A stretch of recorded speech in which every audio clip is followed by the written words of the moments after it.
اعوذ باللہ من الشیطان الرجیم بسم اللہ الرحمن الرحیم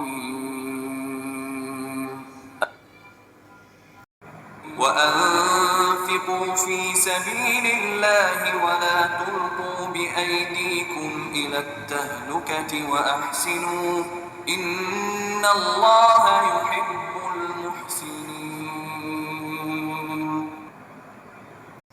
اعوذ باللہ من الشیطان الرجیم بسم اللہ الرحمن الرحیم۔ اور اللہ کی راہ میں خرچ کرو اور اپنے ہاتھوں ہلاکت میں نہ پڑو اور احسان کرنے والے بن جاؤ، بے شک اللہ احسان یعنی لوگوں کے ساتھ بھلائی کرنے والوں سے محبت کرتا ہے۔ اس آیت کریمہ کی تفسیر امام ابن کثیر کی جو کتاب ہے اس میں جو ترجمہ کیا گیا ہے، اس تفسیر کے مطابق حضرت حذیفہ رضی اللہ تعالیٰ عنہ فرماتے ہیں کہ یہ آیت اللہ کی راہ میں خرچ کرنے کے بارے میں نازل ہوئی ہے، اور بزرگوں نے بھی اس آیت کی تفسیر میں یہی بیان فرمایا ہے۔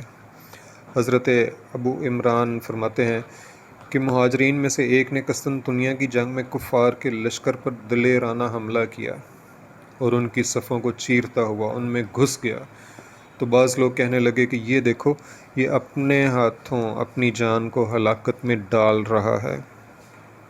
حضرت ابو ایوب نے یہ سن کر فرمایا، اس آیت کا صحیح مطلب ہم خوب جانتے ہیں، سنو، یہ آیت ہمارے ہی بارے میں نازل ہوئی ہے۔ ہم نے حضور کی صحبت اٹھائی، آپ کے ساتھ جنگ و جہاد میں شریک رہے، آپ صلی اللہ علیہ وسلم کی مدد پر تلے رہے، یہاں تک کہ اسلام غالب ہوا اور مسلمان غالب آ گئے، تو ہم انصاریوں نے ایک مرتبہ جمع ہو کر آپس میں مشورہ کیا کہ اللہ تعالیٰ نے اپنے نبی صلی اللہ علیہ وسلم کی صحبت کے ساتھ ہمیں مشرف فرمایا، ہم آپ صلی اللہ علیہ وسلم کی خدمت میں لگے رہے، آپ صلی اللہ علیہ وسلم کی ہم رکابی میں جہاد کرتے رہے۔ اب بحمداللہ اسلام پھیل گیا، مسلمانوں کا غلبہ ہو گیا، لڑائی ختم ہو گئی۔ ان دنوں میں نہ ہم نے اپنی اولاد کی خبر گیری کی، نہ مال کی دیکھ بھال کی، نہ کھیتیوں اور باغوں کا کچھ خیال کیا، بس اب ہمیں چاہیے کہ اپنے خانگی معاملات کی طرف توجہ کریں۔ اس پر یہ آیت نازل ہوئی۔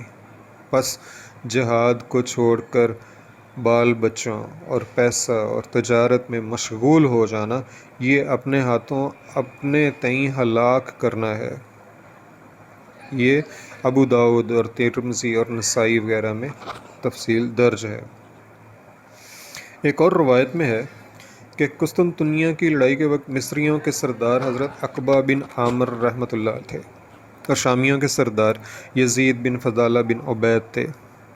حضرت براء بن عازب رضی اللہ تعالی عنہ سے ایک شخص نے پوچھا کہ اگر میں اکیلا تنہا دشمن کی صف میں گھس جاؤں اور وہاں گر جاؤں اور قتل کر دیا جاؤں تو کیا اس آیت کے مطابق میں اپنی جان کو آپ ہی ہلاک کرنے والا بنوں گا؟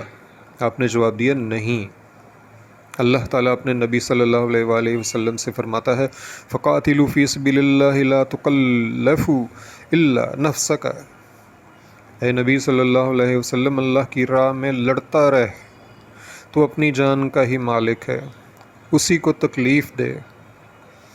یہ آیت تو اللہ کی راہ میں خرچ کرنے سے رک جانے والوں کے بارے میں نازل ہوئی ہے۔ ترمذی کی ایک اور روایت میں اتنا اضافہ ہے کہ آدمی کا گناہوں پر گناہ کیے چلے جانا اور توبہ نہ کرنا، یہ اپنے ہاتھوں اپنے تئیں ہلاک کرنا ہے۔ ابن ابی حاتم میں ہے کہ مسلمانوں نے دمشق کا محاصرہ کیا اور ازدشنو قبیلہ کا ایک آدمی جرأت کر کے دشمنوں میں گھس گیا، ان کی صفیں چیرتا پھاڑتا اندر چلا گیا، لوگوں نے اسے برا جانا اور حضرت عمرو بن عاص رحمۃ اللہ علیہ کے پاس یہ شکایت کی، چنانچہ حضرت عمرو نے انہیں بلا لیا اور فرمایا، قرآن میں ہے اپنی جانوں کو ہلاکت میں مت ڈالو۔ حضرت ابن عباس فرماتے ہیں لڑائی میں اس طرح کی بہادری کرنا اپنی جان کو بربادی میں ڈالنا نہیں بلکہ اللہ کی راہ میں مال خرچ نہ کرنا ہلاکت میں پڑنا ہے۔ حضرت ضحاک بن ابو جبیرہ فرماتے ہیں کہ انصار اپنے مال اللہ کی راہ میں کھلے دل سے خرچ کرتے رہتے تھے، لیکن ایک سال قحط سالی کے موقع پر انہوں نے وہ خرچ روک لیا جس پر یہ آیت نازل ہوئی۔ حضرت امام حسن بصری رحمۃ اللہ علیہ فرماتے ہیں اس سے مراد بخل کرنا ہے۔ حضرت نعمان بن بشیر رحمۃ اللہ علیہ فرماتے ہیں کہ گناہ گار کا رحمت باری سے نا امید ہو جانا یہ ہلاک ہونا ہے۔ اور حضرات مفسرین بھی فرماتے ہیں کہ گناہ ہو جائیں پھر بخشش سے نا امید ہو کر گناہوں میں مشغول ہو جانا اپنے ہاتھوں پر آپ ہلاک ہونا ہے۔ تہلکتا سے مراد اللہ کا عذاب بھی بیان کیا گیا ہے۔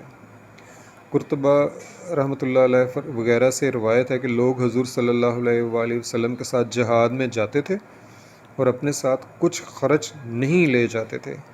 اب یا تو وہ بھوکوں مریں یا ان کا بوجھ دوسروں پر پڑے، تو ان سے اس آیت میں فرمایا جاتا ہے کہ اللہ نے جو تمہیں دیا ہے اسے اس کی راہ کے کاموں میں لگاؤ اور اپنے ہاتھوں ہلاکت میں نہ پڑو کہ بھوک پیاس سے یا پیدل چل چل کر مر جاؤ۔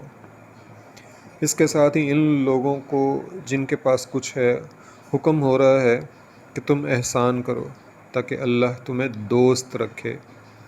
نیکی کے ہر کام میں خرچ کیا کرو، بالخصوص جہاد کے موقع پر اللہ کی راہ میں خرچ کرنے سے نہ رکو، یہ دراصل خود تمہاری ہلاکت ہے۔ پس احسان اعلیٰ درجہ کی اطاعت ہے جس کا یہاں پر حکم ہو رہا ہے، اور ساتھ ہی بیان ہو رہا ہے کہ احسان کرنے والے اللہ کے دوست ہیں۔ اللہ کریم ہمیں احسان کرنے کی، جہاد کرنے کی توفیق عطا فرمائے، آمین۔